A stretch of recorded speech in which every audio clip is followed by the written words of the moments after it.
The views and opinions expressed in the following program are those of the hosts and guests, and not necessarily those of the staff or management of Worldwide Digital Broadcasting Corporation.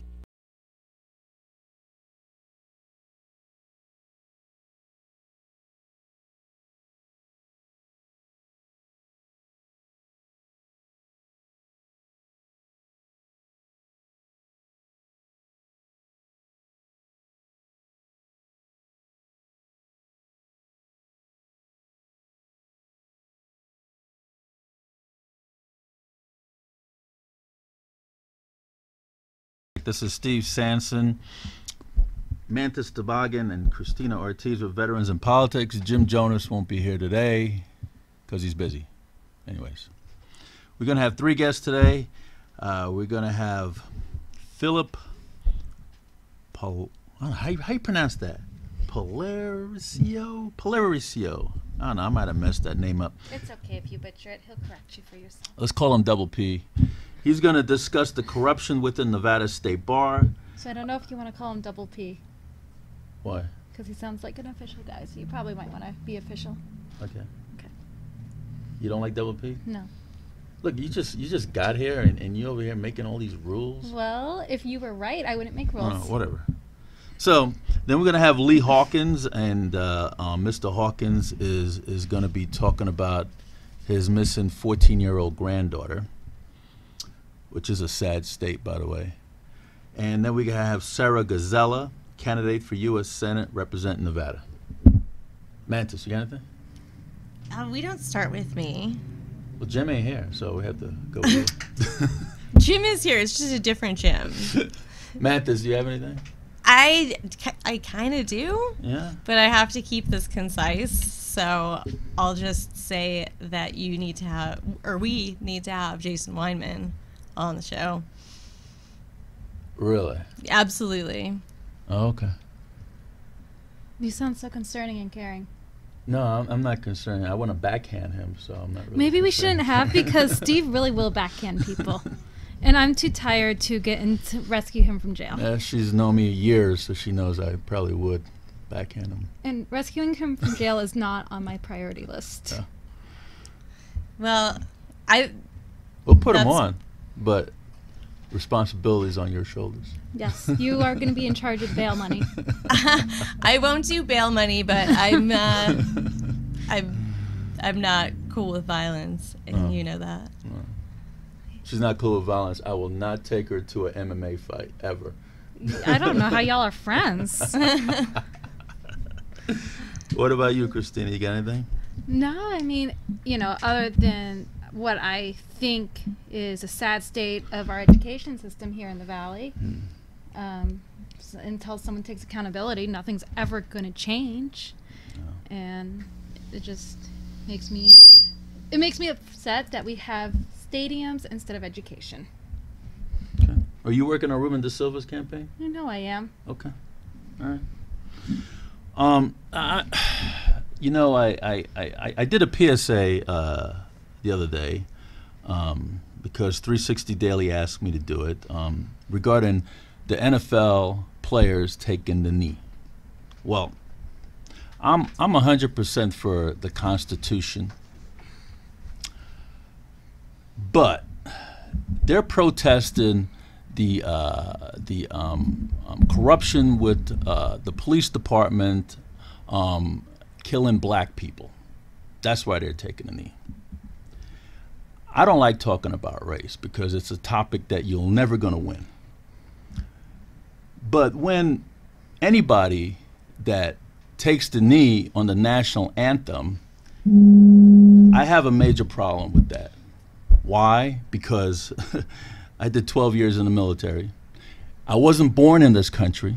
I was born on a little island that missed the tornadoes. What was it? Tornadoes or the hurricanes? Whatever. Called Jamaica. So I'm not entitled like a lot of born Americans are. And that's how I feel. A lot of these people that are born in this country feel that they're entitled, and they don't work at it to make this country better. They just feel that the country owes them, and they give nothing. I disagree. Hold on, let me finish. Okay. My rant. I was going to mansplain you or womansplain you. Mansplain. I So, was going to womansplain you. so a lot of Americans, going back to when this country was founded over 200 years ago, died for the flag, died for this country to be great, and the national anthem is part of this country. When you don't stand and put your hand over your heart, or if you're a former military, salute the flag, or salute the national anthem while it's being played, or the Pledge of Allegiance for that matter, I have a major problem with that. Major problem with it. Because I know a lot of people that died for this country, and it's sad. A lot of people out there that are complaining about, yeah, they should take the knee. A lot of those folks never wore the uniform at all. A lot of those folks never saw combat. A lot of those folks don't know anything about military discipline at all. Those are the biggest complainers. There's a small majority of veterans that say, "Oh yeah, they should take the knee." That's their opinion. I don't think so. So I did a PSA, and I said, if you want to go after police corruption, then go protest the police corruption. Go in front of the police department. Go protest them all day long.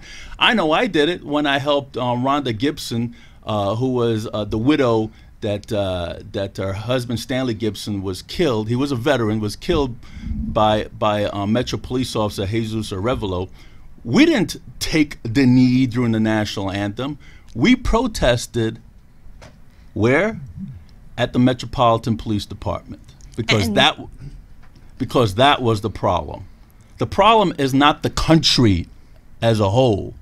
I mean, why are you folks protesting about the American flag when the American flag... Nobody is protesting the flag. Nobody is protesting the flag. When the American flag is the flag that gave us the freedom, unless you want the Confederate flag back up again.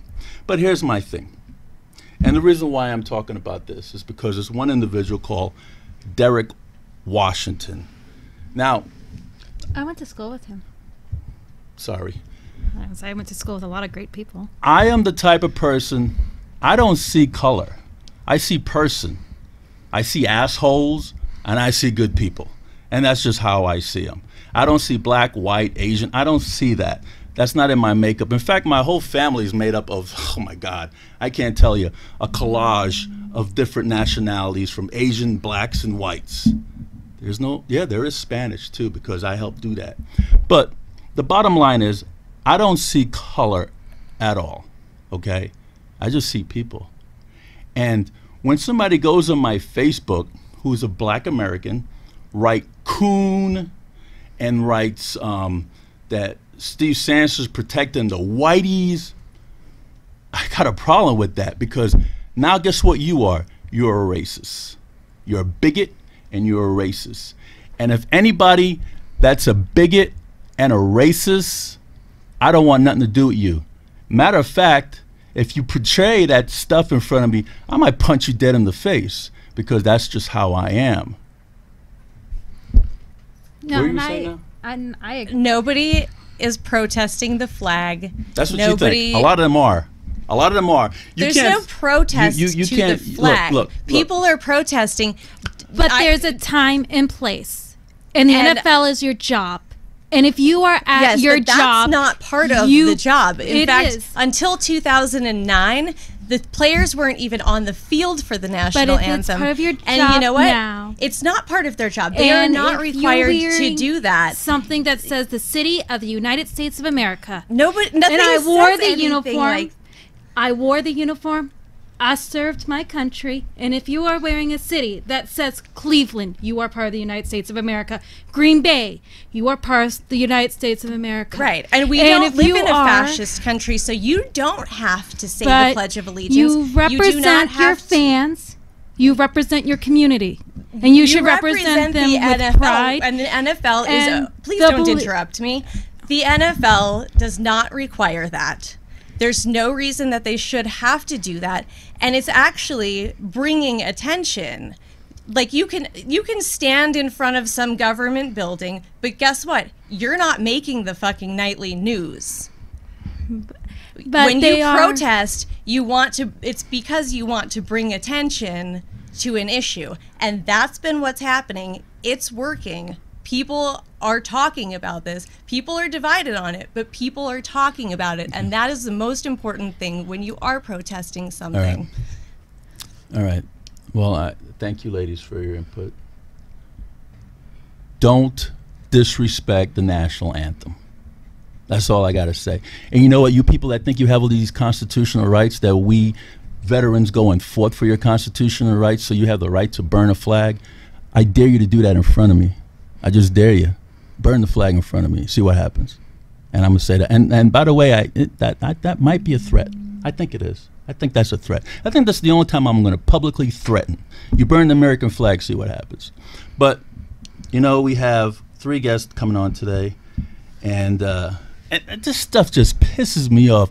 Why can't we just freaking unite? What is wrong with you people? And I did say you people. What's wrong with you people? Unite. Unite. If you want to protest police corruption, go to the police station and protest. You don't drop to a knee when it comes to the national anthem. I mean, what are the other nations going to think about us as Americans? We already have problems with Korea. We already have problems with Iran. Come on. And Russia really wants to get into our internet system. Jesus Christ, people, please. You know, we got problems here. Family court corruption. We got children being sold into slavery. We got children being kidnapped. Anyways, folks, we're going to take a commercial break. This is Steve Sanson, Mantis Toboggan, and Christina Ortiz of Veterans in Politics, and we're going to come back with Phillip. What's her name? Let me see it. Pasero. And he's going to discuss the corruption within the Nevada State Bar. Maybe he's going to drop to a knee too. Who knows? We'll be right back, folks.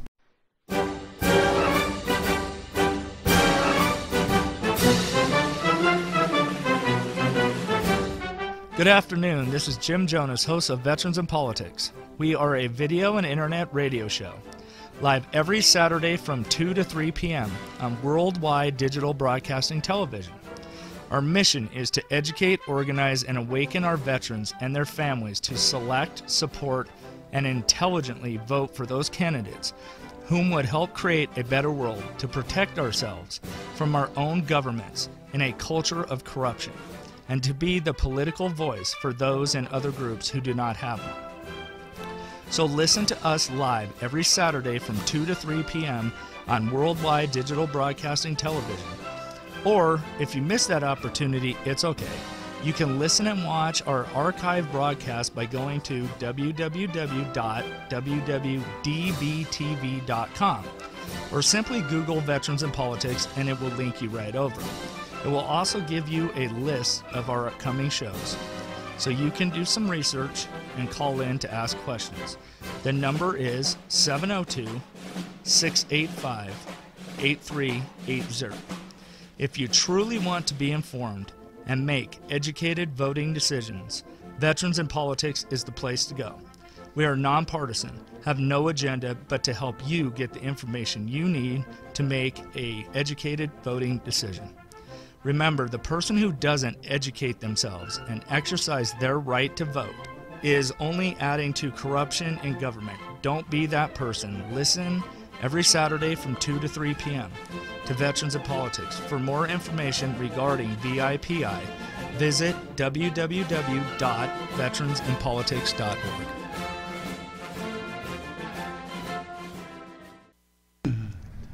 Folks, we're back. This is Steve Sanson, Mantis Toboggan, and Christina Ortiz of Veterans in Politics. We have Mr. Lee Hawkins, and who do you have with you, sir? This is my daughter, Sarah Hawkins. Sarah, thank you guys for coming in. The reason why I brought you guys in such short notice is because this is very urgent. Because every second that goes by counts.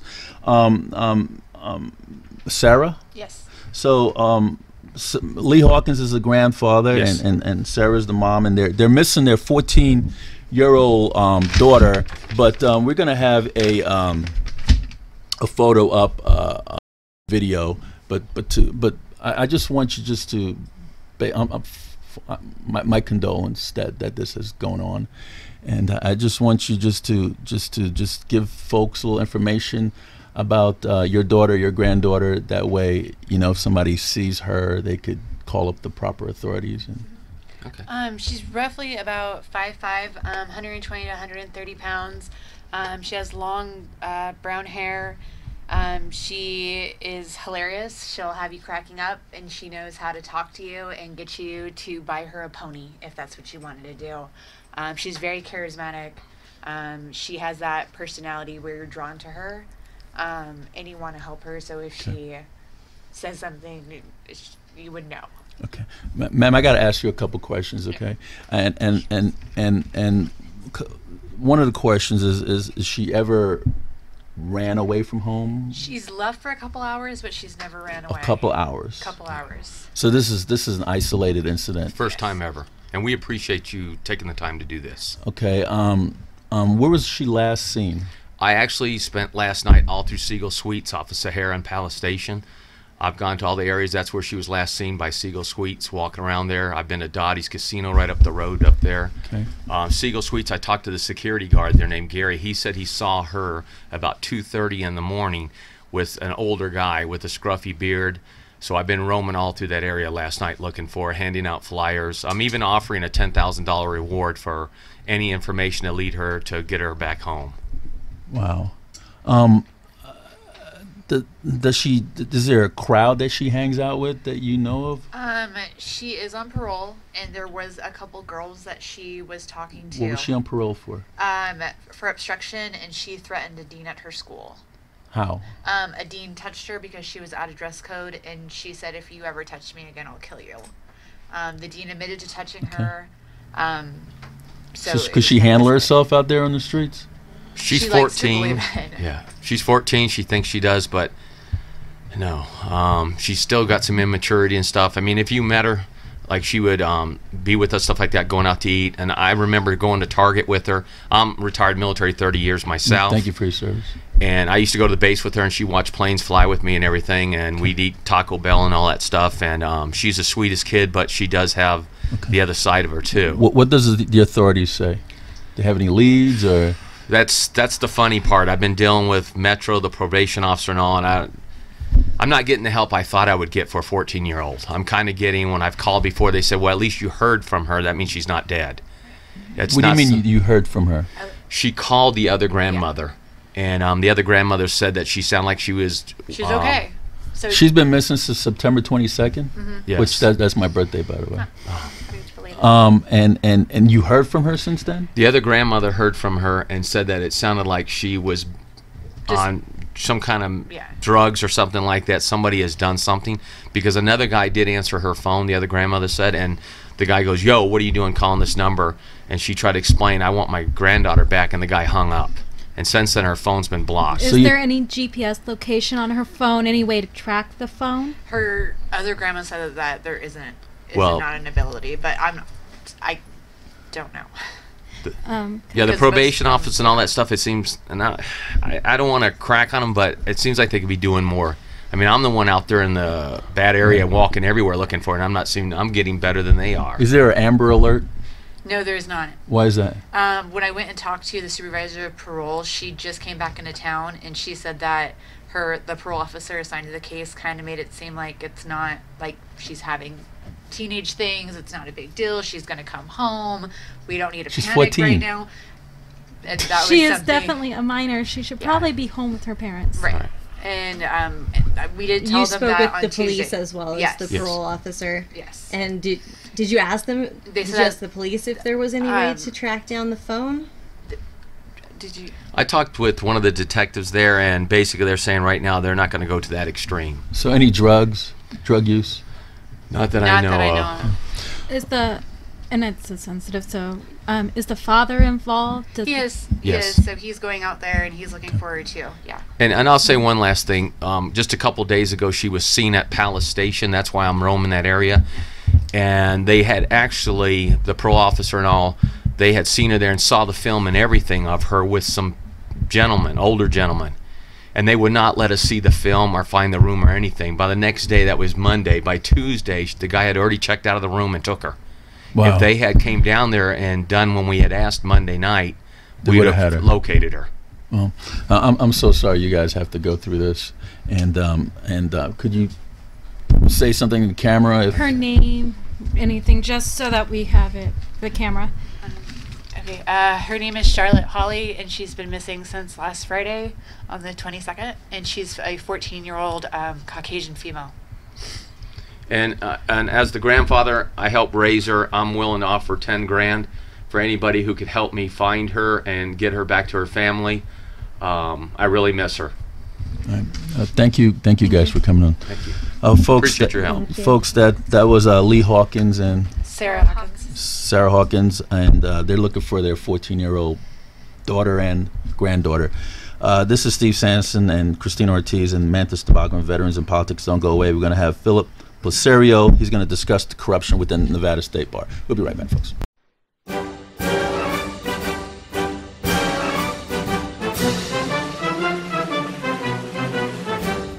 Good afternoon. This is Jim Jonas, host of Veterans in Politics. We are a video and internet radio show, live every Saturday from 2 to 3 p.m. on Worldwide Digital Broadcasting Television. Our mission is to educate, organize, and awaken our veterans and their families to select, support, and intelligently vote for those candidates whom would help create a better world to protect ourselves from our own governments in a culture of corruption, and to be the political voice for those and other groups who do not have one. So listen to us live every Saturday from 2 to 3 p.m. on Worldwide Digital Broadcasting Television. Or, if you miss that opportunity, it's okay. You can listen and watch our archive broadcast by going to www.www.dbtv.com, or simply Google Veterans in Politics and it will link you right over. It will also give you a list of our upcoming shows, so you can do some research and call in to ask questions. The number is 702-685-8380. If you truly want to be informed and make educated voting decisions, Veterans in Politics is the place to go. We are nonpartisan, have no agenda but to help you get the information you need to make an educated voting decision. Remember, the person who doesn't educate themselves and exercise their right to vote is only adding to corruption in government. Don't be that person. Listen every Saturday from 2 to 3 p.m. to Veterans in Politics. For more information regarding VIPI, visit www.veteransinpolitics.org. Folks, we're back. This is Steve Sanson, Christina Ortiz, and Mantis Tobacco. I keep wanting to say Jim Jonas. This is freaking force of habit. We have Sarah Gazala. She is a candidate for the United States Senate, representing Nevada. And I had folks, when the email blast went out about Ms. Gazala, I had folks, well, what party she belongs to? What party she belongs to? Well, yeah, I look at the person, not the party, but although I'm a registered Republican, but I run a nonpartisan group, but I don't really look at the party. I mean, because there's a lot of Republicans that vote like Democrats, and there's a lot of Democrats that vote like Republicans, so who knows anymore? So, but anyways, we'll have Ms. Gazala explain what party she belongs to. Ms. Gazala, how you doing today, ma'am? Good, how are you? Tell us about you. Well, first of all, thank you for having me on your show. And, well, about me, I'm just, it's a Republican ticket, just, You're Republican? I'm running, yes. So you're going to run against who? Dean Heller and apparently Danny Tricanian. Okay, all right, we got that down. Okay. So, a little bit about me. Well, born in Egypt. What part? Cairo. Cairo? Yeah. Okay. Lived all over the world, pretty much. Uh-huh. Kuwait, Uganda. Pretty much raised in... so you're well-traveled then? Yes, Fairfax County, raised Burke, Virginia, Fairfax County, just... How long you been in the States? Since the age of 4. Okay, so what are you, 20 now? 24? Yeah. Something like that? All right. Yeah, youngin', actually, no, 44, but... Okay. She's old enough to run for Senate. All right, I got that. Yeah, you angry this week, huh? Go ahead, Ms. Gazala. I've had an opportunity to see and experience quite a lot over over the many decades that I've been on this earth. My family, well, my stepfather, may he rest in peace, he passed away recently, was an international attorney for the World Bank. So we had opportunity to be around influential people and politics for myself growing up. I found it very interesting as a child, and so decided to pursue it in my schooling. I got a degree in international security and conflict resolution with a minor in political science. What was conflict resolution? Explain that. That means if I have a problem with one of these ladies up here, you'll come lose. over. That's what will happen.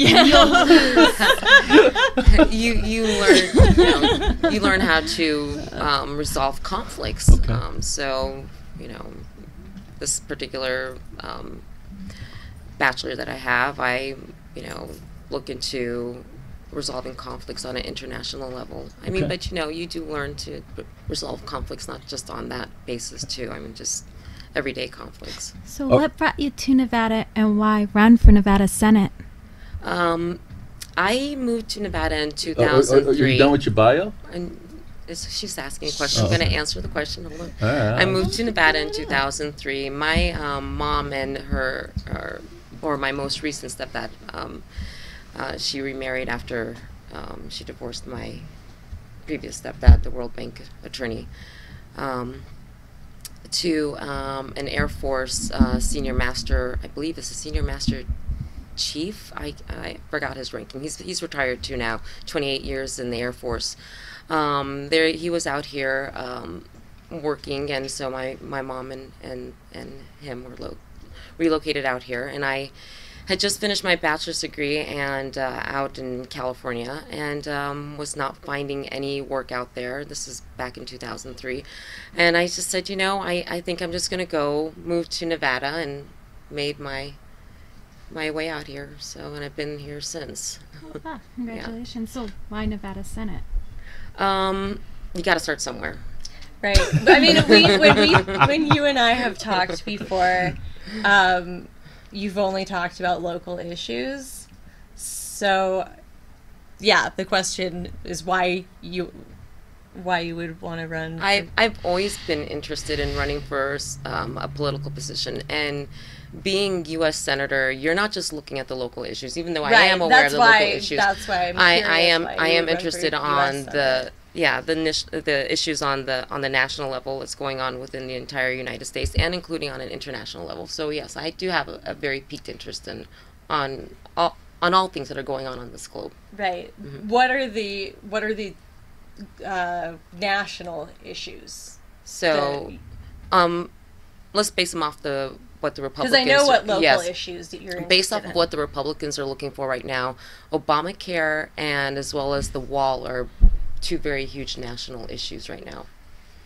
And those are things that you feel strongly about? I do feel strongly about them, yes. What about the division in our country? Our country is divided. It hasn't been this divided since probably the Civil War, and we are totally at ends.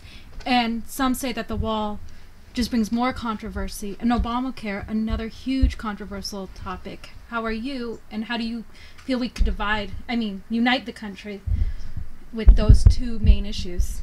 So as far as the wall goes, I think people are getting things confused in regards to immigration and the wall. Those are two different things right there.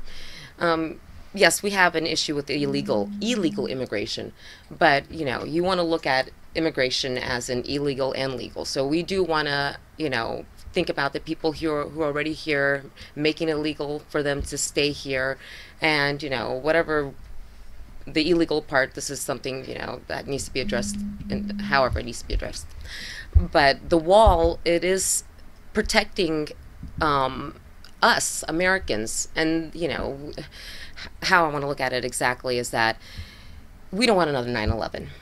No. Yeah, so we have to think about ourselves here in this country and protecting our children and protecting what we find to be, that we care and love about. And it's important, we don't want someone to come in and take those things that we value and love so much from us. Are you really concerned that Mexicans who cross the border No. are going to cause another no, 9/11? but this is the thing. This is the thing that I think a lot of people are very confused about, because they're making it seem in the news to make it seem, oh, you know, they're just preventing the illegal immigrants. And no, this is not just about illegal immigrants. This is actually a very minor thing that's going on out there. When you look at what's going on at, for example, Europe. The Syrian refugees, all of a sudden there's this huge influx of Syrian refugees in Europe. Now let me tell you something. How can you, you look at the Syrian refugees, they're pretty much middle-aged men who are coming in to these European countries of, you know, military-aged men basically coming into these countries. And now you have an influx of division and issues and terrorism going on within all these European countries. Where are the real refugees, the women and the children?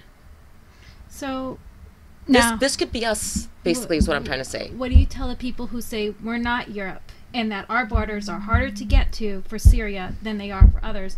And how is the wall and the taxpayer money being affected by this? So that's a lot of questions there. So that's the first question, let's just break it down. Could you? So what do we tell people who say we're not Europe? That Syrian refugees have a lot harder time, that a wall isn't going to prevent the Syrian refugees? Well, Right. well, you can easily explain. Well, you can ask, you know, how do you explain something like 9/11? You know, so there, you know, that we're not in Europe. You know, we're not a European country. So you get these influx of, you know, the Syrian refugees coming into the European countries. This is one thing, but how do you explain something like 9/11? You know, you need to think about that. So, but you've acknowledged that the wall isn't going to prevent any sort of 9/11. So how do we know that? Well, you just agreed with me that that's well, not no, really I'm saying what I know our I'm saying concern that is. what's going on, So- and we're not in Europe. How do you I'm like, asking you, how do you explain something like 9/11? how do you explain spending the money that it would take to build a wall when that isn't like a terrorism concern? Well, there are other things that are going on. I mean, for example, you have a group called MS-13 that recently attacked our southern border. You explain something like that to me. I mean, MS-13 is huge in New York. Mm-hmm. It's not an immigrant issue. Yeah, I'm not. This is the immigrant issue is the least of our issue right now. Right, but you're for building the wall, correct? Yes. And that, but you're also saying that's not really our main concern. It is the main concern, though. And you gotta remember, your constituents down here in the southwest United States, we have a huge Hispanic population here in Clark County. No, the immigration is. But we have to. How would you explain that to them who are thinking it is an immigration issue because of their culture? No, I don't believe it to be an immigration issue. This, to me, building a wall is not to prevent other people from other parts of the world to come into our country, but you just have to do it legally. This is the important thing that needs to happen. We're just looking for our own safety right now. There are a lot of issues going on there around the globe, and that are causing in other countries, and we don't want those same issues to come into our country. And so let's jump from the wall. Obamacare, another controversial issue that, I mean, we're going to look at poor income families who are saying, well, now we're losing all of our health insurance. Right. And money, if we have the money to build this wall, why couldn't we spend that money for people in poverty who need health care? What I understand is that I'm not sure why Obamacare was implemented, this universal health care that I don't really see as helping the majority. I feel it's helping more lobbyists and helping insurance companies more than it is helping the people. So we need to figure something else to replace it with something else. if I recall correctly, going back several decades, I believe hospitals used to be more inclined for charitable purposes. So, for example, if you were, it was an emergency and you didn't have the funds, they were there and willing to take care of you. But this is, with Obamacare, this is taking that power away. And it's even taking the power away from the doctors. You walk into a doctor's office and you have the computer pretty much making the decisions and not the doctors anymore. So the Republicans are deadlocked. They haven't found a solution to Obamacare. They haven't found a way to change it. What is an idea that you have to change it, that would unite our country that is divided? Good question. I don't have that answer at the moment. I am looking into it. I do feel that we do need something that does suit the majority of the people, not just a few, and definitely not the lobbyists and the insurance companies either. Well, an emergency room is obligated to serve whoever comes in. Mm-hmm. But you're like a family doctor, mm-hmm. or private practice. Mm-hmm. If you needed, or your child needed some sort of a surgery or something, mm-hmm. they're not required to do that. If you don't have the money or the insurance, mm-hmm. it's not going to happen. You aren't going to be able to get your pap smear every year, mm-hmm. and your mammogram. And this is why we have health care. But we need health care that's going to be definitely affordable and definitely more accommodating to everybody. Right. Mm-hmm. And that's what we've gotten. It's not perfect. It's not great. Mm-hmm. But why replace it with nothing?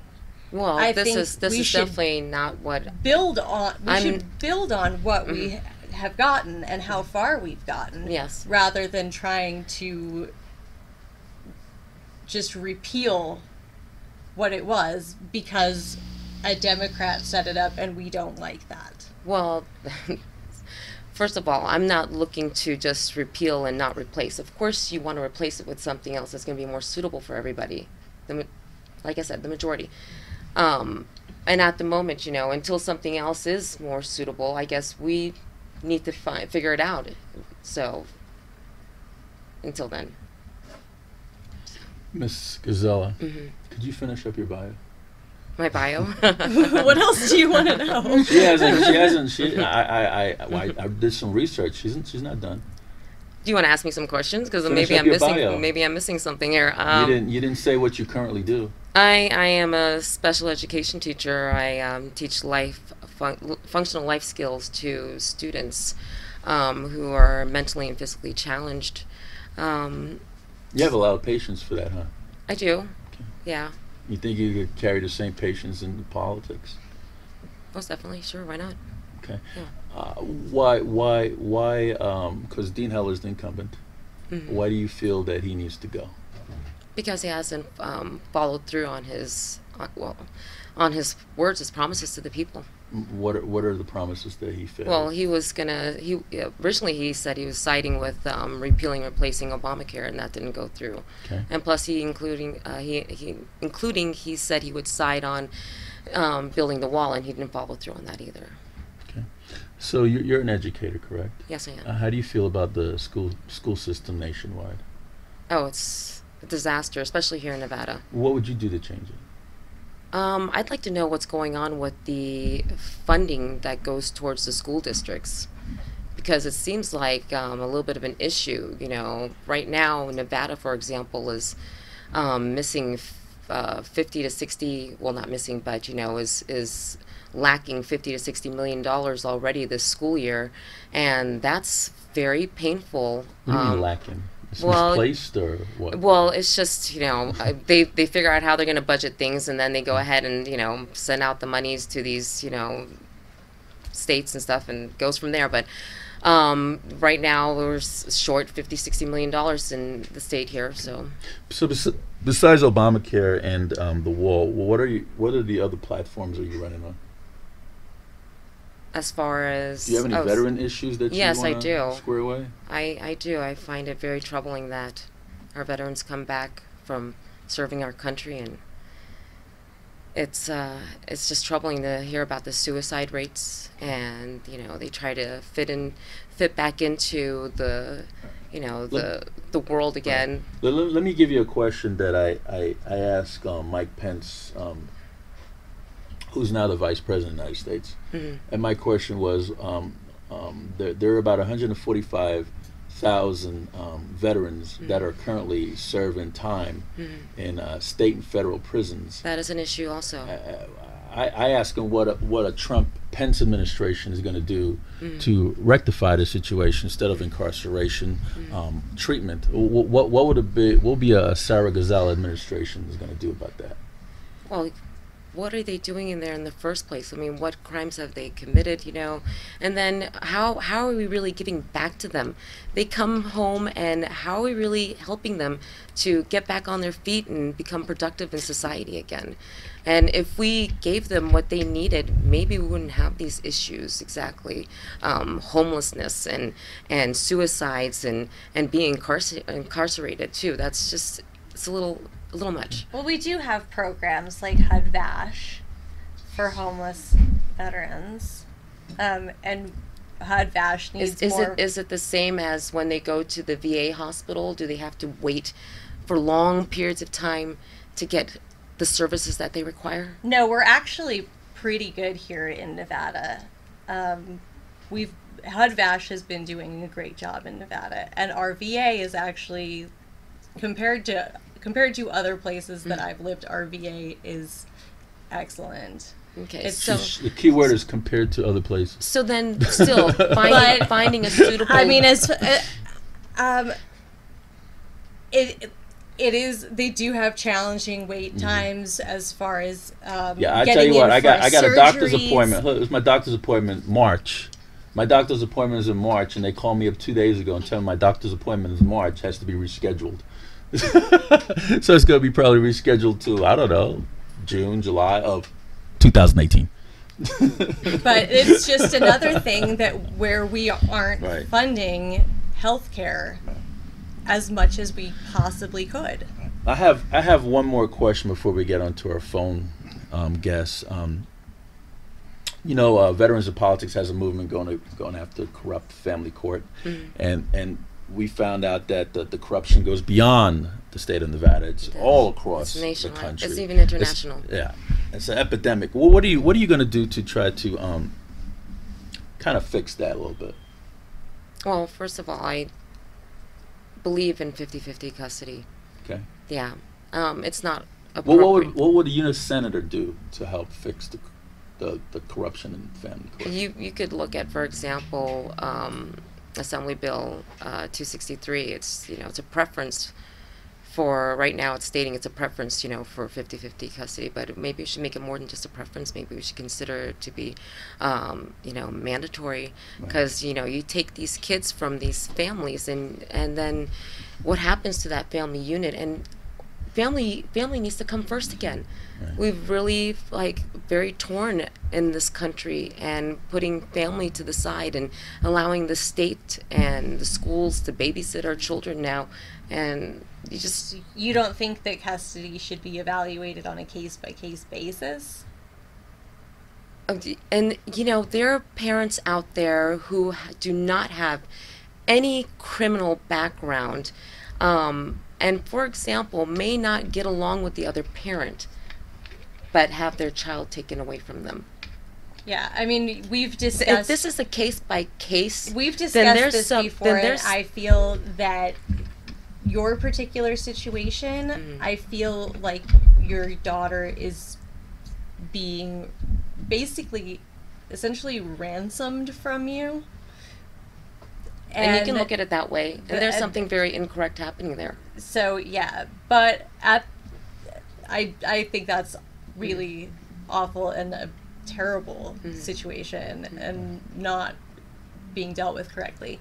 But I still think that custody issues should be evaluated on a case-by-case basis. I don't think that giving everybody 50-50 custody is the solution. Some parents don't want to be involved in their child's life. That's one thing. You have to consider, too, that some parents are incarcerated. That's another thing. So it makes it a little more complicated to be in the picture.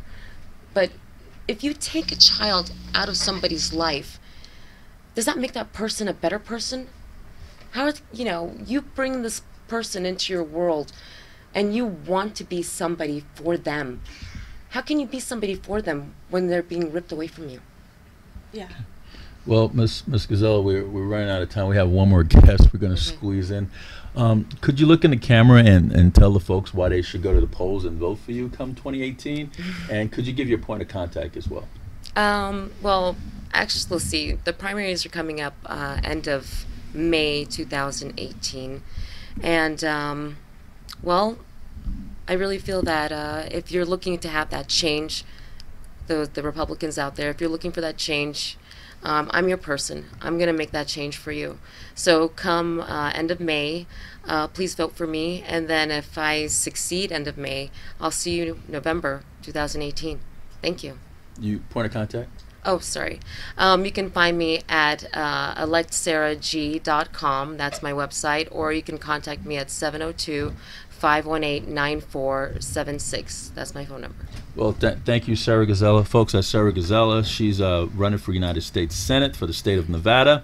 We're going to take a commercial break, and we're going to come back with Phillip Pasero. We'll discuss the corruption within Nevada State Bar. This is Steve Sanson, Mantis Tavagan, and Christina Ortiz, Veterans of Politics. We'll be right back.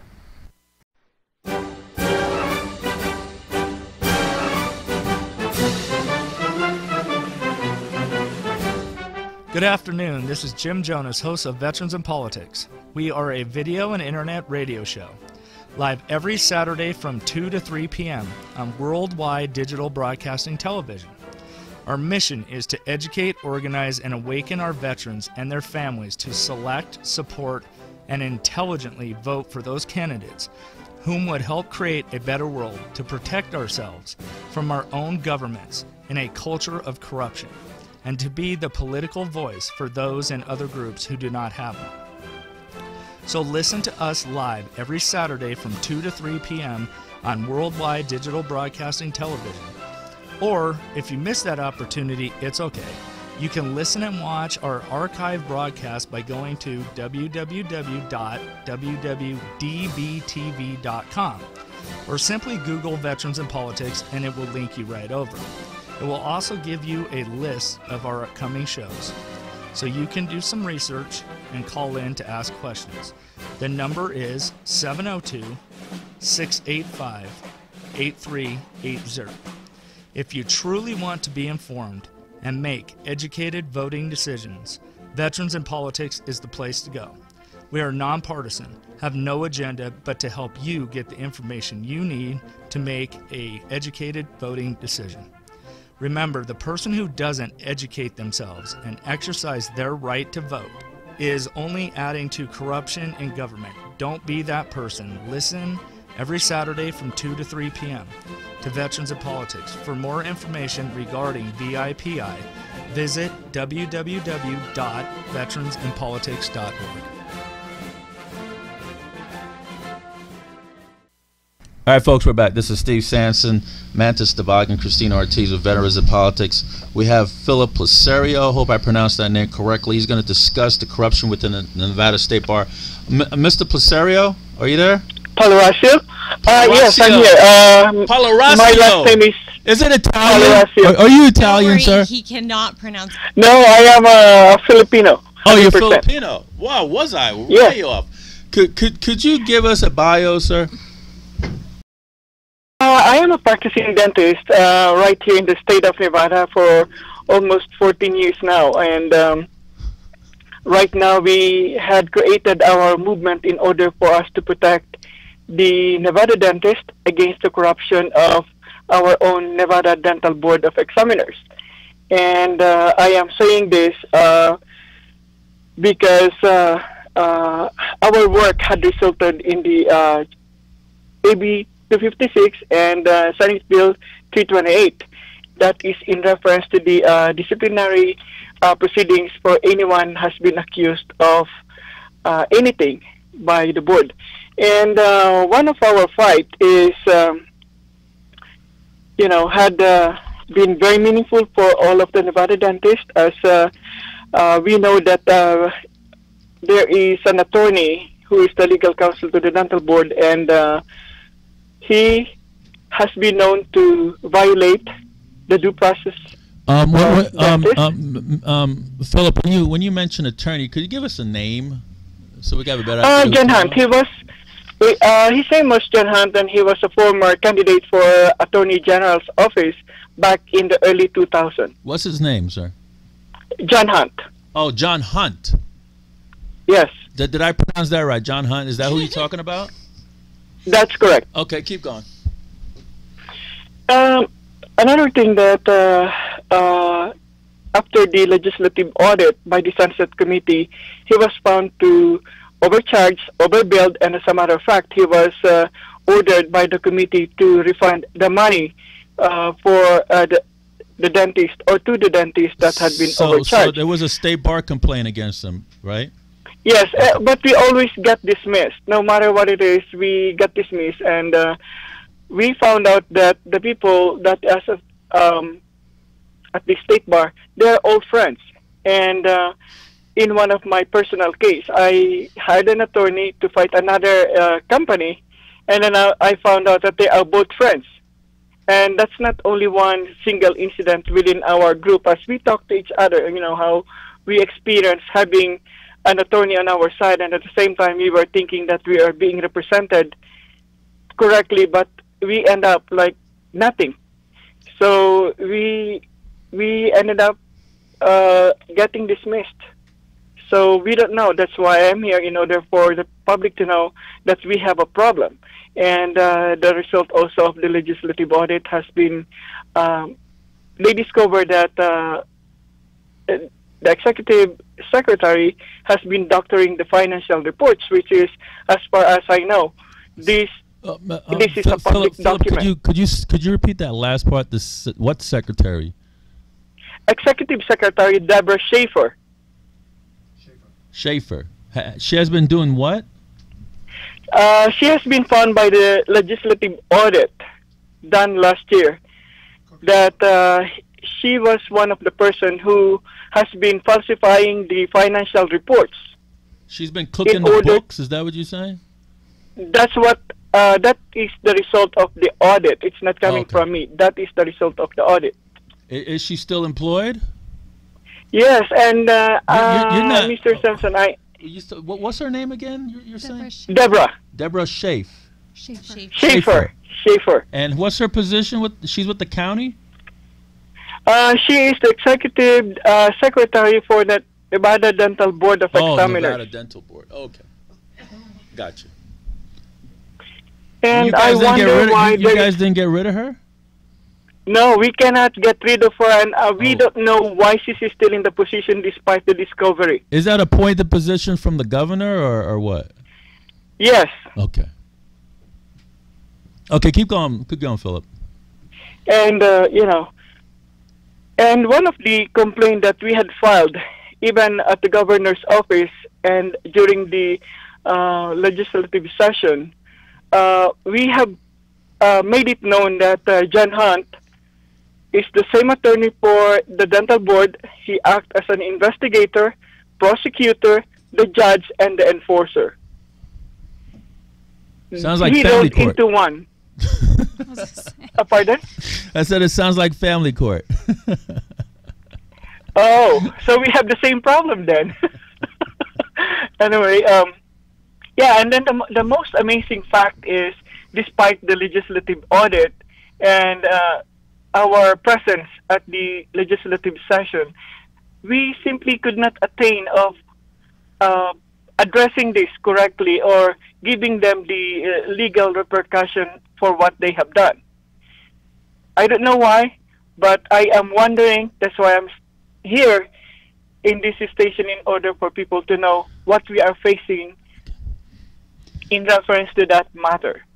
Philip, since you mentioned that the attorney that you filed a complaint against, which is John Hunt, and you file it with the state bar, and apparently the state bar members that sit on that committee for disciplinary actions against attorney are friendly with John Hunt, and you had no recourse because of their friendship. So there's another type of corruption going on there. If they're dismissing the case just because they're friends, which is a bias or a conflict of interest or what have you. Have you filed another complaint with maybe the Attorney General's office or maybe the FBI's Public Corruption Unit or something like that? We have tried filing filing at the Attorney General's office. However, there has been no action about that, and it got dismissed also. So we are not stopping in addressing this issue. And as a matter of fact, now the dental board had appointed another panel that will investigate dentists whether you had been wrongly accused of or with a valid reason. They are like rotating each other. Right now, there is no one that can go inside. They have to be rotating. Okay. In the position that is available, and that is one that can cause corruption within the dental board. If you see the one we put together for the YouTube or Google, we had put out together the corruption of the dental board, and we filed a complaint to the Attorney General, to the Governor. We made these things publicly known, but nothing has been done to prosecute these people. So since our complaint has been dismissed by the state bar, where do we go? We don't know, because they are all helping each other, supporting each other. Okay. Did that person that you said that was cooking the books with the on the dental board? Did you report her to the governor's office?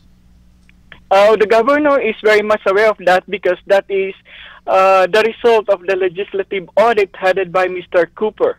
Okay. Okay. So where do you go from there? What's your recourse? Well, we are trying to remove Deborah Schaefer from the position, but she's like a wall that's just been standing there. We have no recourse where to go. She remained to be intact. And the Las Vegas Review-Journal and other news agencies, if you look at the internet, it's screaming what they are doing, but nothing has been addressed about that. Well, Philip, we're running out of time. Could you give any advice to anybody that's going through this similar situation as you are? Well, the only thing that I would like to give advice to the public is stand for what you believe is right. I know it will cost you whatever it is. Sometimes freedom has cost, and you have to be able to brave that. Even if you feel isolated, you have to stand for what is right. Do you own your own dental company? Yes, I do. So is it 50% for veterans? If they said they heard you on the show, they get like a free cleaning or something? Yeah, we can do that, and at the same time, I would like to serve the veterans, because they fought for our country, and I have so much respect for that. And what we would like to offer is something that will be helpful to the veterans. Okay. How many dentists you have working for you? I downsize. I used to have 7 dentists working for me and 18 staff, but now I downsized to 2. Okay. Could you give us your point of contact, your website, your office phone number and location, so they could all pile into your office come Monday morning? Yes. My website is drphilliplasvegas.com, and my office number is 601. My telephone number is 702-385-1166, and my office is located at 601 South Rancho Drive, Suite B15. That is like about few steps away from UMC. All right. Well, thank you, Philip. Philip, could you pronounce your last name for us again? Palaracio. Well, folks, that's Phillip Pasero, was discussing the corruption within Nevada State Bar. Thank you so much, Phillip, for being on the show. This is Steve Sanson, Mantis Toboggan, and Christina Ortiz with Veterans in Politics. Until next week.